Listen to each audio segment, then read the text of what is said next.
What we're looking at tonight is the first section of the middle section of the Tanakh. The Tanakh, the Hebrew Bible, the middle section is the Nevi'im, the prophets, and Nevi'im can be divided a few different ways. We're going to be looking at what sometimes are referred to as the historical books of the prophets. So this is Joshua, Judges, 1st and 2nd Samuel, 1st and 2nd Kings. So any one of those books could be its own course. And it's a lot of history. It's many hundreds of years of history. And we're only gonna be able to have sort of the briefest overview of it. But the reason I like to bring this as a unit is that all of these books have a shared composition, a shared authorship. This set of books is sometimes called the Deuteronomistic History. That's a big long word, the Deuteronomistic History. And the reason it's called that is because these books share a lot in common with the book of Deuteronomy in the Torah. And it has led many to wonder if they weren't written or edited by the same person who put together the book of Deuteronomy. So much of the language is the same, so many elements are the same. Now, there are vast differences within these texts that lead many to think that there's no way one author wrote everything in these books. So we explain the similarities by saying whoever was this Deuteronomic history person, Deuteronomistic history person, he had access to earlier books and he sort of compiled all of this, which in many ways makes his effort sort of the first initial version of the Bible. This is the first time where we sort of have a beginning to end kind of story. And if this is true, and there's no 100% evidence that it is, I mean, there's no proof that it is, but if it's true, which most scholars suspect it is, we're dealing with someone who's living at the very end of the time of the what we call the first Jewish Commonwealth, which is just before the destruction of the first temple and just before the Babylonian exile. And so this author is asking himself essentially, what went wrong? What went wrong in our history? What went wrong with our people that led to the destruction first of the northern kingdom and then the destruction or the imminent destruction of the southern kingdom? Where did we go wrong? What did we do wrong? And where can we learn from this? Now, it's an interesting question, but writing this sort of theological history is very much not the same as writing history by modern standards or even history by other ancient standards. And this story leaves out a huge amount of material. So I want to give you just one taste of that, and then you'll maybe you'll get a sense of where I'm coming from when I say that. So in the ancient kingdom of Judah, very much like the modern state of Israel, there was the political / religious capital, and then there was the cultural economic capital, and they weren't the same city. Today we have Jerusalem as the political and religious capital, and Tel Aviv is the city in Israel where there's a lot of social action, cultural production. It's the economic center of Israeli life. There was no Tel Aviv back then, but there was a city called Lachish. Lachish was the economic beating heart of the kingdom of Judah, and it is destroyed by an Assyrian king named Sanherib. He is the same king who destroys the northern kingdom of Israel and sends everyone into exile. And Sanherib, of all of his many accomplishments, if that's the right word you want to use, of all of his many victories, the one he chose to memorialize in his palace was his destruction of Lachish. The destruction of this major city, this major economic center on the trade route between Asia and Africa and Europe. This was a huge deal to him. And you can go, if you go to London today, you can go to the British Museum and you can see the reliefs from his palace. I want to very briefly just show them to you here. So this is just a little snippet of the relief from Lachish, and that's Sancherib here in the middle there. He's sitting on his throne, you can see, and he's being surrounded by his men. He's got his army down here, and this is and he's got, what do you call it? Slingshots, javelin throwers, sort of. So this was, to him, this was the biggest thing he ever did, was the destruction of Lachish. Of all his accomplishments, this is the one he was the most proud of, apparently, because it's the one he put on his palace wall. We have no reference to it in the Bible. It's just not there. If you look in the book of Kings, Lachish is there, and then it's not there, and we have no story of its destruction, because it didn't interest the author. It didn't interest the author that the economic center of the country was destroyed.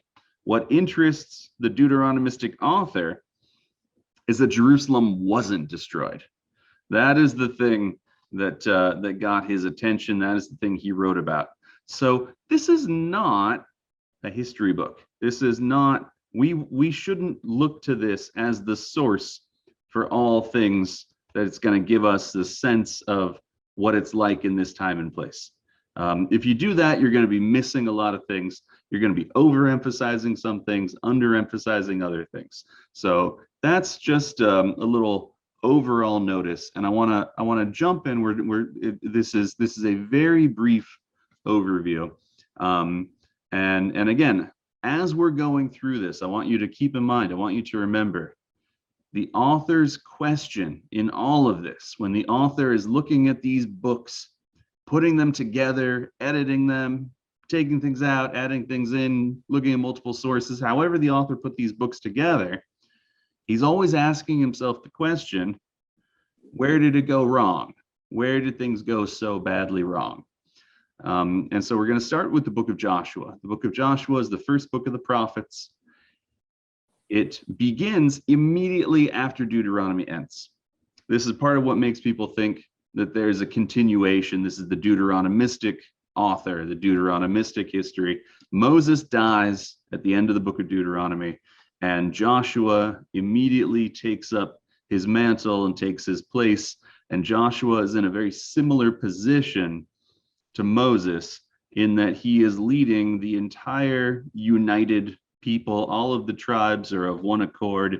Everyone's on the same team, and the team has this sort of highest purpose, which is to enter the land of Israel, to conquer the land of Israel, and to displace and wipe out the native inhabitants of the land. And in the first 6 or so chapters, they do this to great success. This is probably the most famous story in the book of Joshua, the destruction of the city of Jericho, where the army marches around the city walls 7 times, and then they fall down. They sort of fall down of their own accord. It is a miracle. There's no other explanation for it. This is the will of God destroying the walls of this mighty city, and the people are able to conquer it. It's a very intriguing image. It's a very intriguing moment where you see the people marching around the city. It makes sense to me that this is the most famous story from the book, because it's got that sort of Hollywood feel. I mean, you can really You can picture the movie in your head of what this would look like. The very next thing that happens, though, is a defeat, and it is the first defeat. It is when Joshua sends a small expedition of a few thousand men to conquer the city of Ai. Ai means ruin in Hebrew. So that gives you some sense that when this was being written centuries later, they knew it wasn't a city anymore. They knew it was a ruin, and so they said, "Oh, this is a ruin from the time of Joshua." But the inhabitants of Ai are able to defeat the Israelites, and they're able to push them back. And Joshua is very upset in that moment. He cries out to God, why is this happening? And like, if this tiny little town can defeat us, what does this mean for the Canaanites who are in these major cities? And God's response is that the people have lost their blessing because they haven't obeyed God, because they had very specific instructions at the destruction of Jericho not to take anything from the city. They weren't supposed to take any plunder. They were supposed to put the city, the word that we use in Hebrew is cherem, which you might know as the word we use in rabbinic Hebrew for essentially excommunication, that someone is put outside the boundaries of the Jewish people. But cherem in this case means sort of proscribing, setting something aside, killing if it's alive, so it's not alive anymore, or destroying it in some way if it's a physical object. And everything in Jericho is supposed to be put in cherem. One guy took something he wasn't supposed to. He took a bunch of silver. He wasn't supposed to, and that's why the people were defeated. That's why they lost this little battle. And so now they need to rid themselves of this problem. So they do a sort of form of augury, of magic, where they sort of they get a more fine-tuned sense of where the problem is. So all the tribes line up, and they can the priests detect, oh, the problem is in the tribe of Judah. And then so the tribe of Judah lines up according to the clans, and they find out which clan is the problem. And they sort of get smaller and smaller until they find this one guy named Achan who has taken the silver he wasn't supposed to take.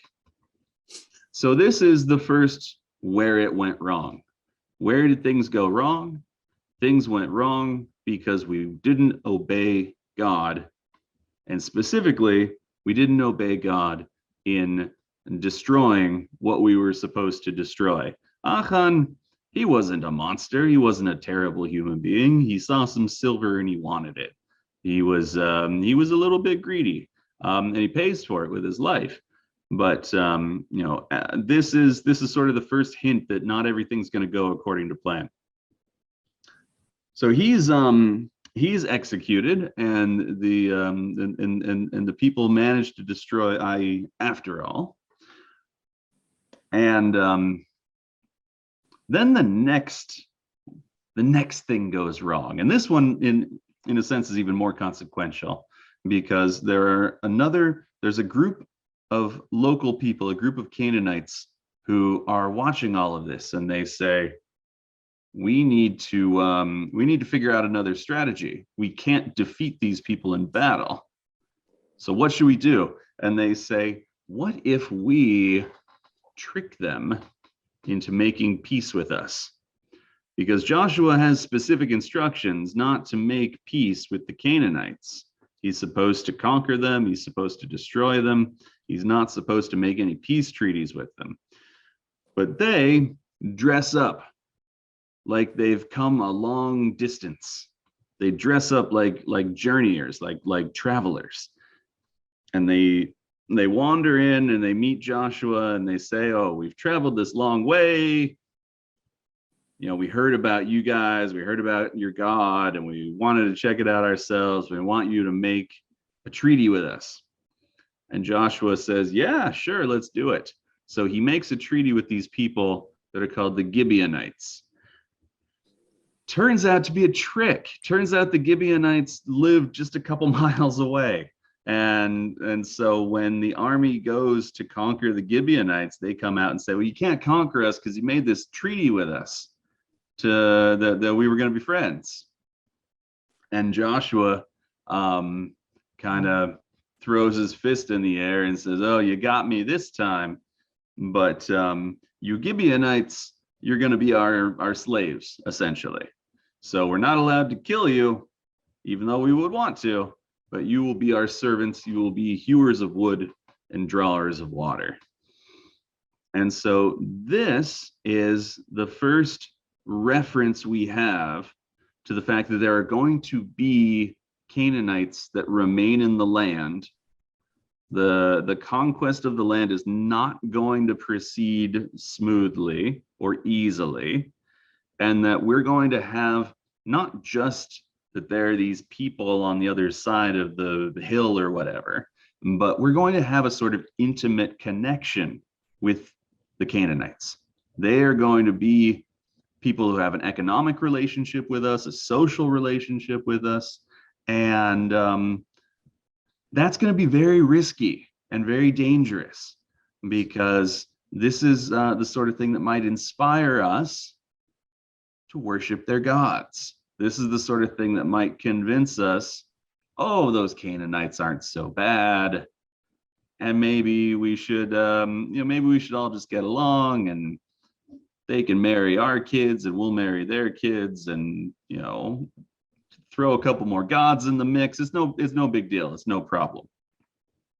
And this is where the Deuteronomistic historian is saying this is where things really start to go off the rails, and it's going to be a few hundred years before everything really falls apart. But this is where things start to fall apart. And so that's the sort of remainder of the book of Joshua, is a description of the land that got conquered, and just as importantly, a description of the land that isn't conquered. Notably, the land that isn't conquered is the land of the Philistines, which is more or less the Gaza Strip today, and the area to the north, what today is Lebanon.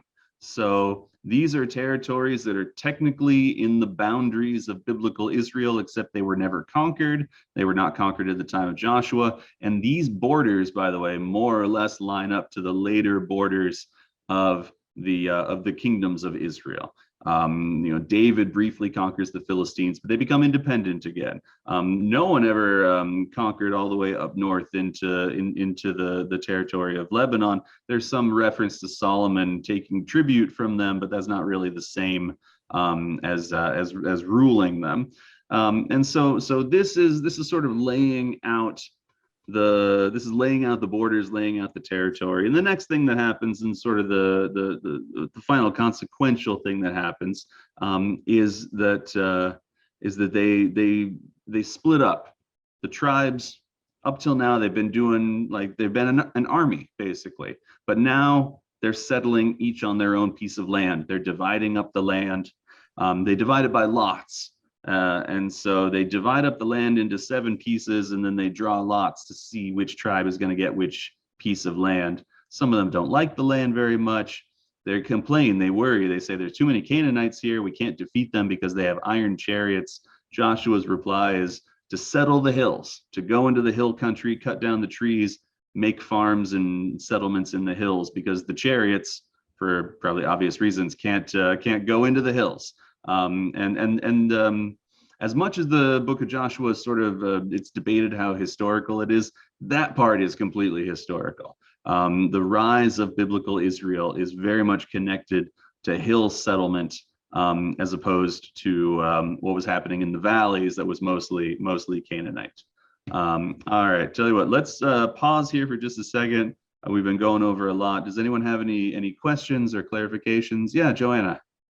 Do you happen to have a map that, if you can't share it this time, maybe next time, because to me it helps to visualize. I can't see, how, and was there a route, or do we have a sense of the juxtaposition of these places and how far things were apart. And you mentioned the hill country, and I think it'd be useful to remind people kind of the topography of the land. I don't know if such a map Sure. exists.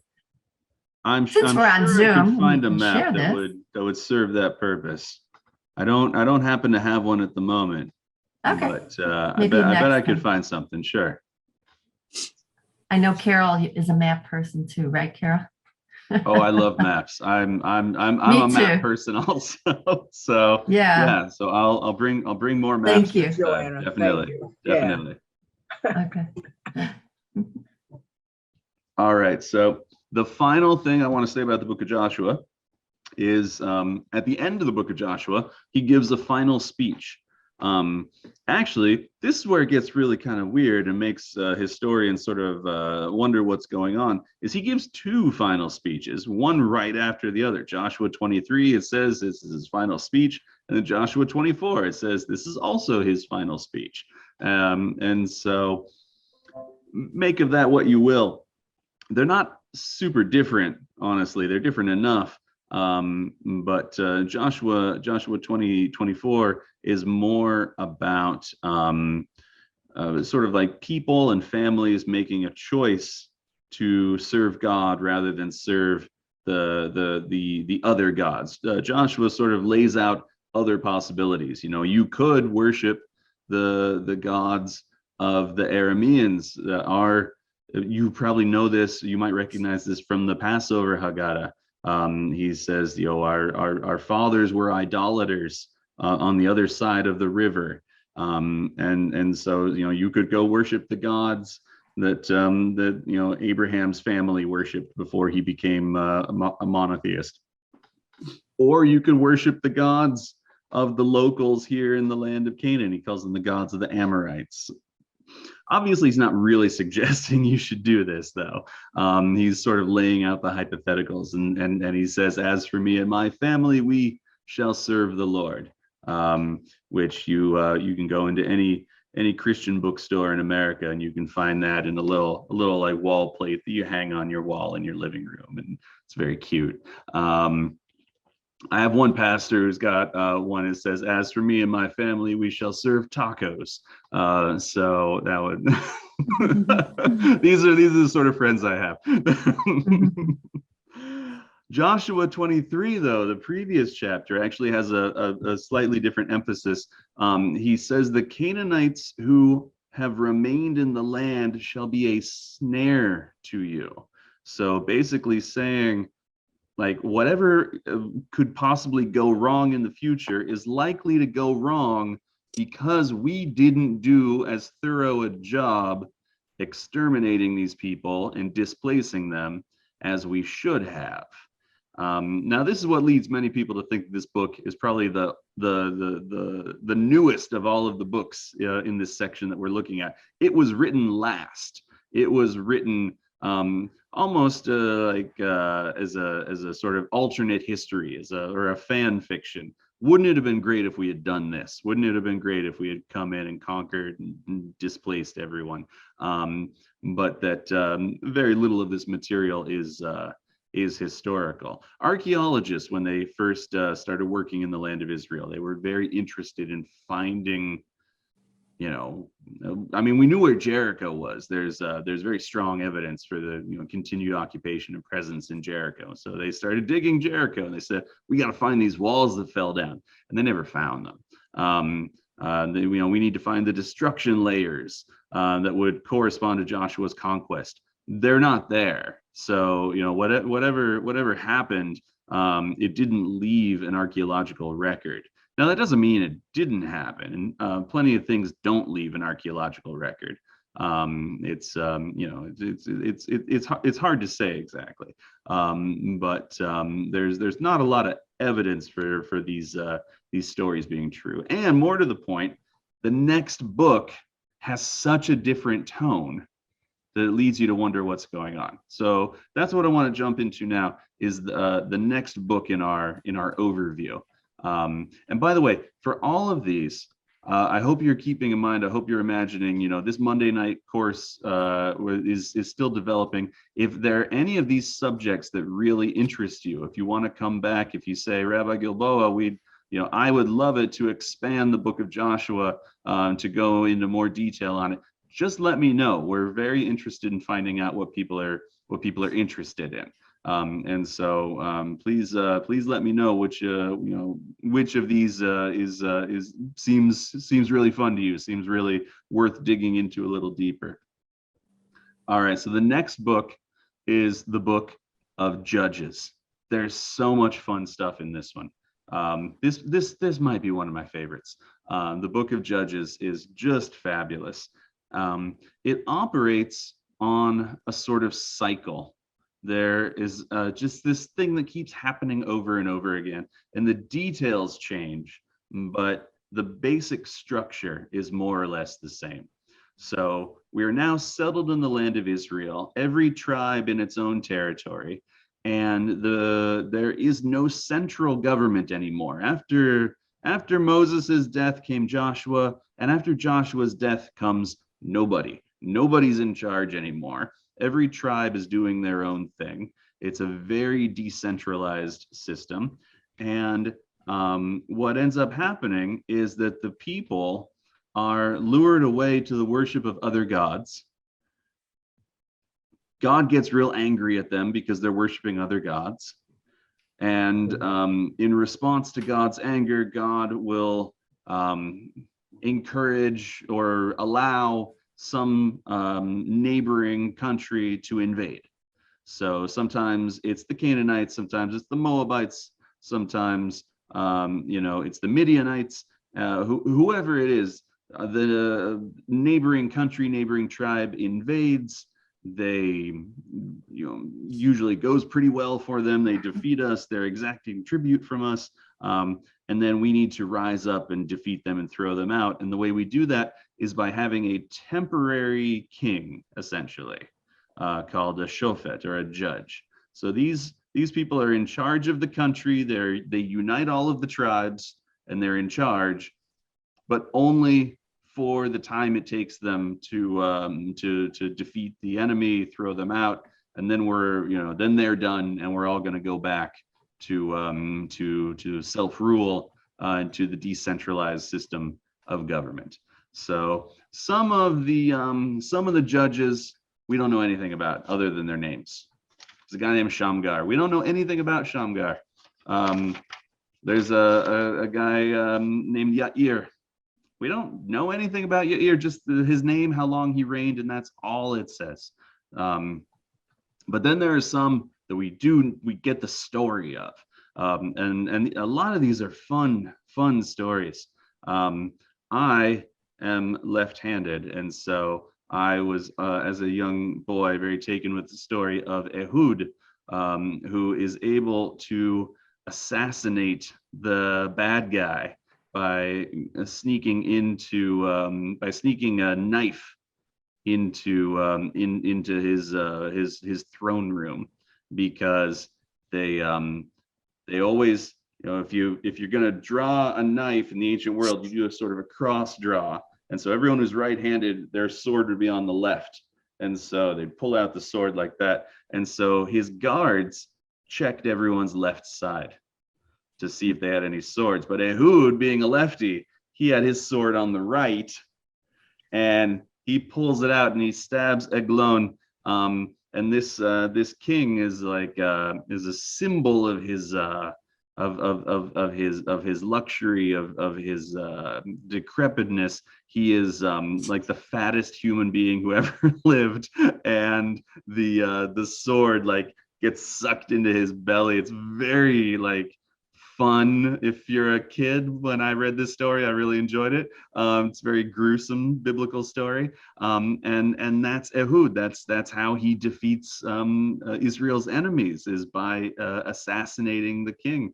Other times it's a pitched battle. Gideon has a pitched battle against the Midianites, except God tells him his army is too big. God tells him to send away most of his army, because God doesn't want people to misunderstand. God wants people to know that this was a miracle. This was not, you just had more people and so you won. Other times the prophet, the judge is not the same as the military leader. We just a couple of weeks ago in the Haftarah at Kobe's bar mitzvah actually read the story of Deborah and Barak and Yael. Deborah is the prophet and the judge, but she leaves the leadership of the military to a guy named Barak, and then the main bad guy's sister is actually killed by another woman, Yael, who doesn't seem to be especially involved in the situation. She's just in the right place in the right time. That's a beautiful, fun story as well. So I do want to share a little bit of text from this story. This is a survey course on some books, so we don't have time to delve into chapter and verse too much. But I want to share with you one little bit here. So this is about a guy named Avi Melech. So Avi Melech, or Abimelech, you say in English, I think. He's Gideon's son. So he is Gideon's son, and Gideon had a lot of sons. But he gets the idea. Gideon, after he successfully defeated the Midianites, there was an offer to make him king, and he said, "No, I don't want to be king. I don't think we should have a king. I'm going back to my farm." And so he didn't want to be king, but his son, it turned out, kind of wishes dad had taken the offer, because he's very interested in being king. So we're gonna take a look here at the story of Avi Melech. He's called here the son of Yeruval. That's another name for Gideon. And I'll just for the sake of time, I'll read it to you in the English. So Avi Melech, son of Yeruval, went to his mother's brothers in Shechem and spoke to them and to the whole clan of his mother's family. He said, "Put this question to all the citizens of Shechem. Which is better for you, to be ruled by 70 men, all of them sons of Yeruval, or to be ruled by one man? And remember, I am your own flesh and blood." His mother's brothers said all this in his behalf to all the citizens of Shechem, and they were won over to Avi Melech, for they thought, "He is our kinsman." They gave him 70 shekels from the temple of Baal-Brit, and with this Avi Melech hired some worthless and reckless fellows, and they followed him. Then he went to his father's house in Ophrah and killed his brothers, the sons of Yeruval, 70 men on one stone. Only Yotam, the youngest son of Yeruval, survived, because he went into hiding. So this man just got himself crowned king, essentially, and now his first royal act was to kill all of his brothers, all 70 of his brothers. One escaped, one survived. So all the citizens of Shechem and all Beit Milo convened, and they proclaimed Abimelech king at the terebinth of the pillar at Shechem. But when Yotam was informed, he went and stood on top of Mount Gerizim and called out to them in a loud voice, "Citizens of Shechem, listen to me, that God may listen to you." Once the trees went to anoint a king over themselves. They said to the olive tree, "Reign over us." But the olive tree replied, "Have I, through whom God and men are honored, stopped yielding my rich oil, that I should go and wave above the trees?" So they asked the olive tree to reign, and he says, I'm busy making oil. I'm busy making olive oil. So the tree said to the fig tree, "You come reign over us." But the fig tree replied, "Have I stopped yielding my sweetness, my delicious fruit, that I should go and wave above the trees?" So the trees said to the vine, "You come and reign over us." But the vine replied, "Have I stopped yielding my new wine, which gladdens God and men, that I should go and wave above the trees?" So none of the trees want to be king, because they're all busy making their fruit. They're all busy doing the good work that they were created to do. Then the trees said to the thorn bush, "You come reign over us." And the thorn bush said to the trees, "If you're acting honorably and anointing me king over you, come and take shelter in my shade. But if not, may fire issue from the thorn bush and consume the cedars of Lebanon. Now then, if you have acted honorably and loyally in making Abimelech king, if you have done right by Yeruval and his house and have requited him according to his deserts, considering that my father fought for you and saved you from the Midianites at the risk of his life. And now you have turned on my father's household, killed his son, 70 men on one stone, and set up Avi Melech, the son of his handmaid, as king over the citizens of Shechem, just because he is your kinsman. If I say you have acted this day honorably and loyally toward Yeruval and his house, have joy in Avi Melech, and he may likewise have joy in you. But if not, may fire issue from Avi Melech and consume the citizens of Shechem and Beit Milo, and may fire issue from the citizens of Shechem and Beit Milo and consume Avi Melech. So I love sharing that story. It's a fun story. It's a beautiful story. You can see there's sort of an anti-monarchical bias there. They don't think a king is especially useful. They don't think a king is an especially good idea, or something done by especially useful people. I mean, who wants to be a politician? You know, someone who's not good at anything else. Basically, that's the sort of overall message of this text, that the trees that are busy doing actually useful things can't be bothered with all of this. It's the thorn bush that isn't doing anything else, that says, "Oh, make me king, make me leader." So you can see there's a bias against monarchy.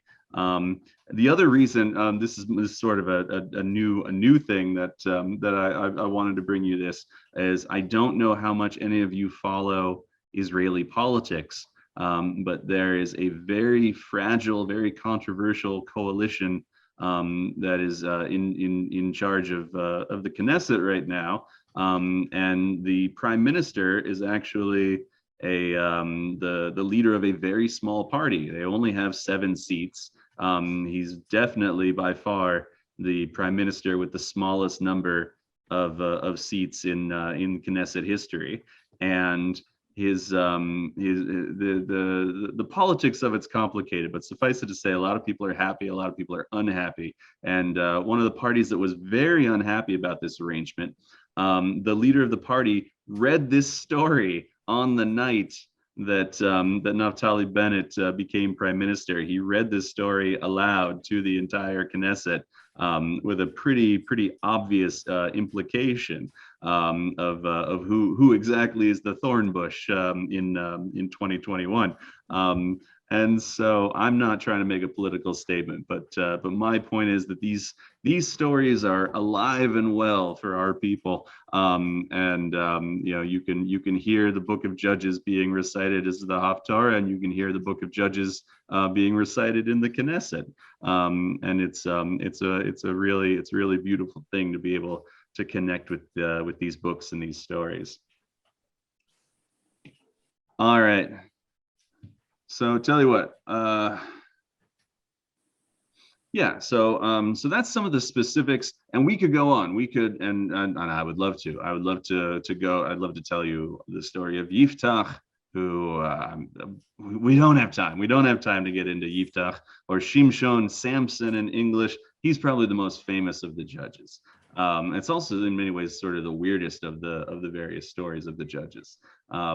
There are a lot of great ones. There are a lot of great stories in the Book of Judges, and the overall theme is this cycle of disobedience, followed by conquest, followed by the appointment of a judge, followed by victory, followed by some good times, followed by more disobedience. And so it just goes in this cycle. And the other overall theme, and this is actually how the book ends, is that everyone did whatever they wanted to do. There was no king, there was no central government, and everyone did what seemed right to them. The exact word is every man did what seemed right in his own eyes. And so there's you know, despite this little section I just read to you seeming a little critical of monarchy, there's also a sense that strong government might be more useful. And the final story in the Book of Judges points to strong government being useful because there is a terrible injustice that is done against someone. And the only recourse, because there's no king in charge, the only recourse is for the tribes to go to war with each other. And all of the tribes go to war against Benjamin and actually swear that they'll never marry any of their daughters into the tribe of Benjamin ever again. And the tribe of Benjamin is on the verge of being wiped out, actually, by the end of the story. And so there is a sense that there ought to be a better way. There ought to be a better way of doing these things. If only we had a king, if only we had someone whose job it was to stand up for the weak and to protect people and to allow us to live by the rule of law. And that is my segue into the next of the books, which is 1st and 2nd Samuel. 1st and 2nd Samuel and 1st and 2nd Kings are divided in two only for sort of technical reasons, which is that at an earlier age, it was very hard to make a scroll big enough to contain these books. And so people just started making 2 scrolls because it was a little bit easier. But they are in every way, one book. 1st and 2nd Samuel is one book. Kings is one book. And in many ways they go together too. These 2 books go together. And as we think about the Deuteronomistic historian and what were his sources, this was probably a source. This was probably an area where he just grabbed a whole book basically and stuck it in there, because he's got basically the court records of King David and King Solomon. So whoever wrote the official court history of King David and King Solomon, his work is basically incorporated whole cloth into Samuel. One of my teachers has written a book. It's called the Hidden Book in the Bible. He actually speculates that the same person who wrote the J source in the Torah wrote the David story in the David court history, and so it's possible. It could be, but in terms of what happens, we could have a lot of fun talking about what happens in these stories. Essentially, the people demand a king. The prophet Samuel gives them one. This guy named Saul, and he turns out not to be a very good king. He's very moody. He goes through these terrible mood swings. Actually, some people have tried to diagnose him with using the tools of modern psychology. It seems like he might have had manic depressive episodes or something like that. No way to know, 3,000 years later, but it's consistent with someone who's dealing with that. In the end, the text goes out of its way to say when Saul dies, even though David is working for the Philistines at the time and Saul is killed by the Philistines, David wasn't there. In fact, David was on the other side of the country because David was fighting the Amalekites for the Philistines. So you might have imagined that when the king of Israel is killed by the Philistines and the new king was working for the Philistines, that there might have been something a little underhanded there, but the text goes way out of its way to let you know, no, that definitely didn't happen. So far out of its way, actually, that many people have said, this text is probably protesting a little too much. That probably this text is not an unbiased account of the history of King David. That this was written with an audience of one, either David or probably more likely his son Solomon, and they're trying to glorify him, and so they stretch the truth a little bit. And so when King Saul dies, by the way, on Mount Gilboa, that's what Mount Gilboa is most famous for in the Bible, is being the site of the battle where Saul dies and his son Jonathan also dies. And so David in that moment sort of steps in and he said, well, we need a king. We don't have one, so I'm going to be king. And it seems a little sketchy, a little underhanded, but the author is very clearly insisting that this is God's will, and that God, in fact, makes an eternal promise to the family of David and Solomon that there will always be a king from the family of David through the line of Solomon on the throne in Jerusalem. Always.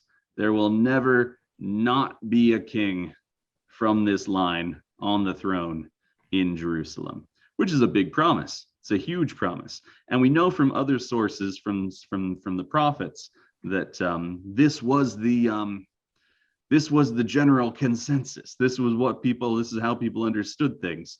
And so the text goes out of its way to say that, if a king is in Jerusalem, does something bad, if they do something they shouldn't do, they will be punished by invading armies or plague or something like that, but they'll never lose the throne.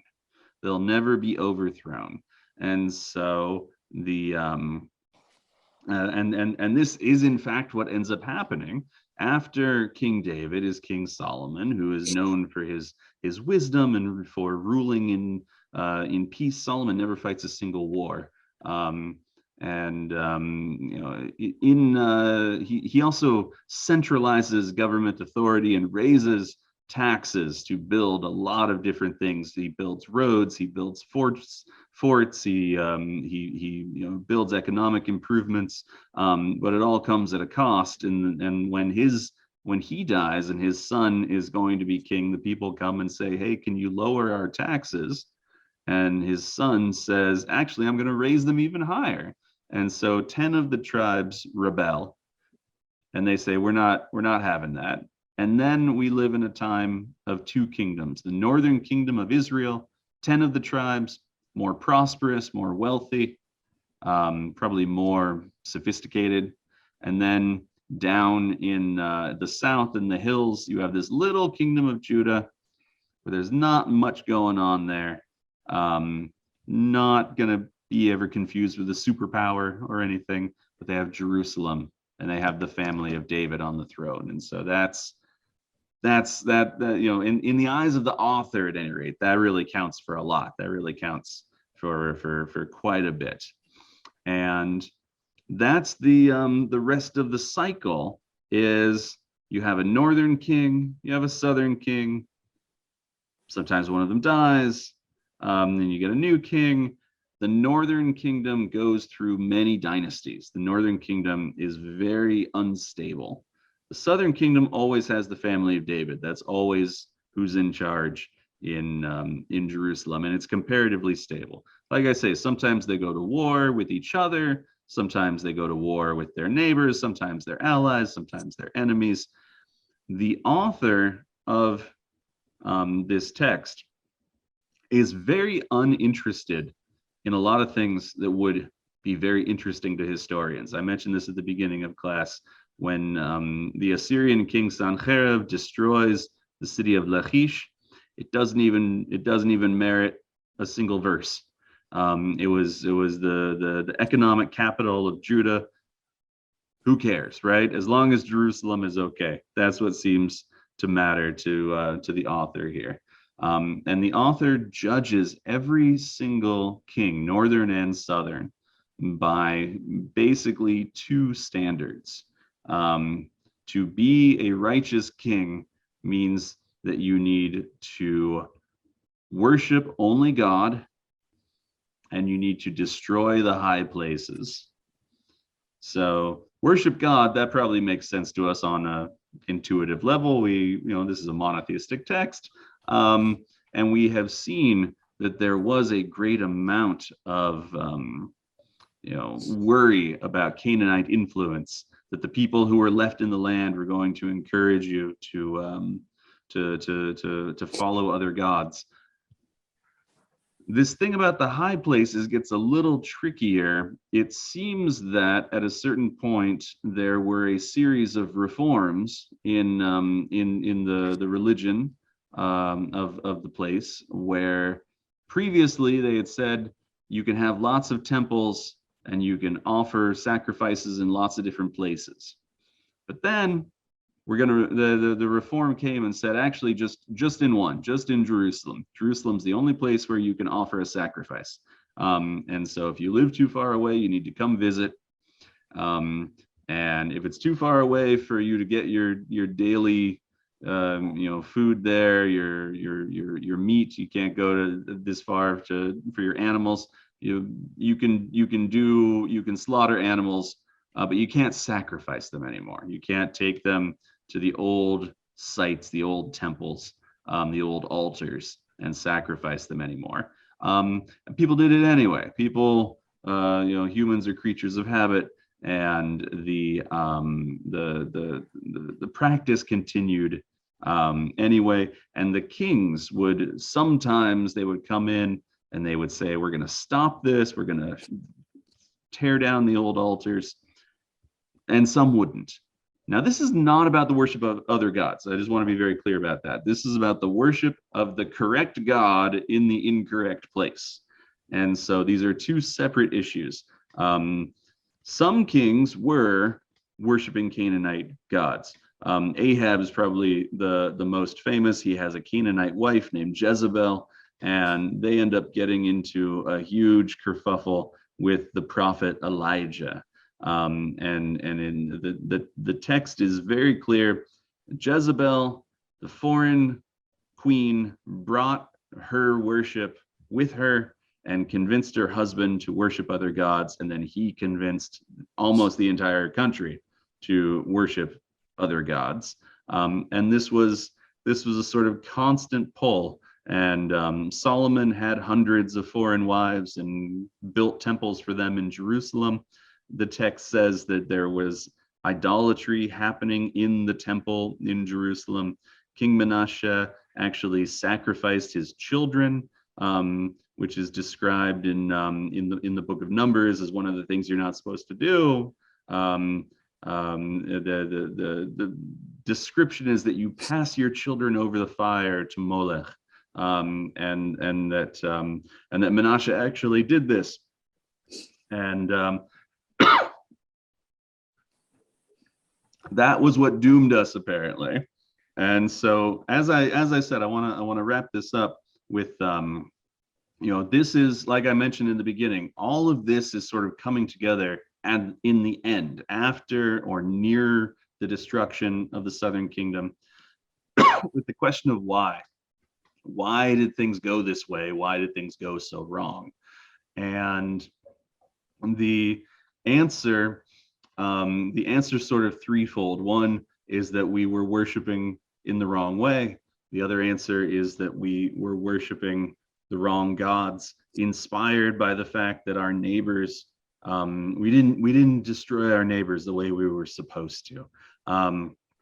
But then there's sort of one more answer, which is that there was a fundamental misunderstanding about the nature of the promise to King David, that you'll always have a descendant on the throne. Some people thought that meant that the southern kingdom could never be destroyed, because God had promised you'll always have a descendant on the throne. But what this text is saying after the fact is actually what that meant is that if there is a throne, there will always be a descendant of David on the throne. But there has to be a throne, which means there has to be a kingdom. And for there to be a kingdom, you need to have the people obeying God and following the mitzvot, following the Torah. And so that's how all of this story sort of gets tied back to the book of Deuteronomy, to the very specific instructions in Deuteronomy to obey God and to keep the commandments, and not to be lured away by other gods. All right, we have a few minutes, and this was, like I said, there's a survey. There's a lot we left out. There's a lot I'd love to dig into. Anyone have any questions or thoughts? Oh, Marilyn, go ahead. How long did Joshua reign? Oh, so Joshua, he lived to be 110. And let's see, I'm going to have to do some math here in my head. Yeah, would that have been about 40 years, something like that. I can't give you an answer off the top of my head. But he lived to be 110, which is 10 years less than Moses, but he lived quite a long time as well. I have a similar question. How long, I mean, I need to have these concrete ideas in my mind. How long was the period of the judges? How long was the period of the kings? And yeah, that's a good start. That's a great question. So it's very hard to figure that out. And there have been a lot of different approaches. The sort of standard academic answer is that the period of the Israelite monarchy probably lasts about 400 years. King David was approximately 1000 BCE. And it all comes to an end with the destruction of the temple by the Babylonians in 586 BCE. So a little more than 400 years. And the period of the judges is hard to pin down. We have some times given. We have, the Midianites ruled over us for 7 years, this sort of thing. And you can try to add those up, but there appear to be gaps also. So it's you kind of have to make some educated guesses. And scholars are not historians don't recognize the period of the judges as being especially historical either. So you won't see people trying to come up with that chronology at universities, but it was a few hundred years.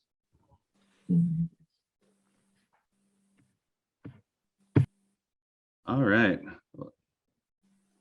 Oh, Marilyn, please go ahead. Yeah. The Midianites, weren't they friendly at one time? Wasn't Moses' father-in-law a Midianite or not? Yes. Moses' father-in-law and his wife were Midianites. Yeah. The Midianites were also involved in the sin of Baal Peor. So even in the Torah, things are turning pretty negative with the Midianites. But yeah, they're one of those neighbors where you say, oh, they're my neighbors, I hate them so much, but they're also like, yeah, they are my cousins also. So because the Midianites are descended from Abraham, and so that's that's how it is with neighbors. But what made things go bad with them? It was that they were luring us to other gods. That's what happens in the Torah at Baal Peor. There's some sort of pretty strong hint that there was like a seductive quality to it, that the women, the Midianite women, were seducing the Israelite men and convincing them to worship other gods.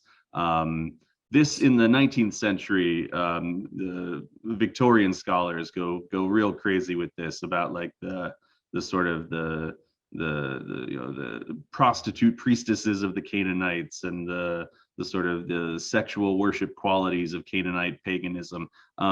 It probably gets a little over exaggerated, but there did appear to be a relational element, and this is sort of tied into this sort of overarching concern with marriage, that you're going to marry the Canaanites, you're going to marry their sons and daughters, and then you'll be convinced by them to worship other gods. Were Midianites Canaanites, or didn't they live outside? They lived outside. Yes. But their marriage to them is frowned upon as well. And the Edomites were outside the land too, right? They were, and they're another one of those tribes where sometimes they're our friends, sometimes they're not our friends. And in the book of Deuteronomy, it says that you can you essentially can marry them within 3 generations. So if some of them wander into our territory and they live there for a while, they can be welcomed in at a certain point. Okay. All right. Well, this was fun. I hope you come back next Monday. We're going to be looking at the three major literary prophets, Isaiah, Jeremiah, and Ezekiel. It's going to be another one of these survey courses. There's a lot of fun stuff, and all three of them live in this time period that we just covered just now. So it all sort of connects together.